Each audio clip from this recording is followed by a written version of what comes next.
Grace Ntobizodwa Mugabe azaalibwa Benoni e Gauteng mu South Africa. Mwami we Mugabe ku myaka 93 amusinga emyaka 41. Obuyigirize bwe tebumanyiddwa nnyo okujjako nti ebyokukola mu ziwoofiisi ng'ayamba ku bakulu okubakolera ebiwandiiko n'ebirala bwe bityo ebyo yali abitegeera bulungi era Mugabe kwebyo kwe yamulabira mu myaka egy'ekyenda nga gitandika.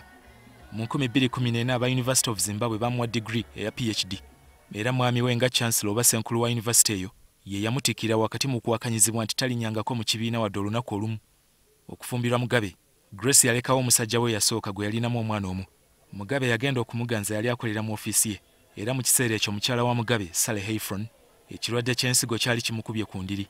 Oluvannyuma mu 1992 yafa. Mugabe ne Grace ne bafumbiriganwa mu 1996 ku mbaga yali terabwangako e Zimbabwe olw'omusimbi ogwasaasaanyizibwa. Balina abaana basatu. Grace yatandikiriza mpola okweraba mu bayinza okuddira Mugabe mu bigere era okuva mu 2014 ayombagana n'abakulu ekibiina be kize kitegeka. Mu 2016 yatandika okulwanagana ne Emerson Mnangagwa abadde omumyuka wa president nga kati ye president ow'ekiseera. Entiko y'okulwanyisa Mnangagwa yabaddewo sabbiiti kumpi 2 eziyise. Omukulu ono n'atuuka okuddukira e South Africa bwe yagobeddwa ku bumyuka bwa president ne mu kibiina ki ZANU-PF. Grace y'omu ku bannansi ba Zimbabwe abateekebwako envumbo obutalenya amawanga ga Bulaaya n'Amerika. Emirimu gye gisinga agikolera China gy'alina amayumba ne bizinesi ez'enjawulo.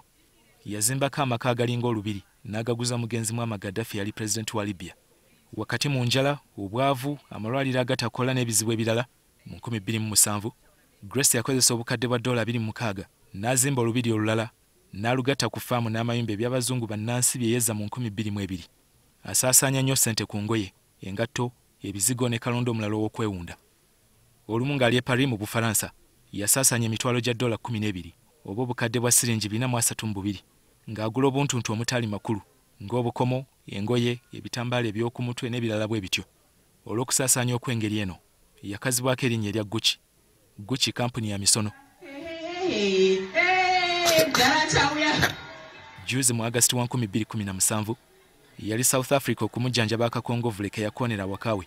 Yadda ku muwala modo oba namisono ayitibwa Gabriela Angels ne mikwano gye babiri n'abakuba emigo mizibu mu hoteri ng'alumiriza nti bakwana n'okwonoona batabani be.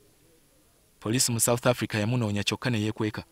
Oluvannyuma lw'ennaku kigambibwa nti yeetwala ku poliisi mu kyama n'akola statement.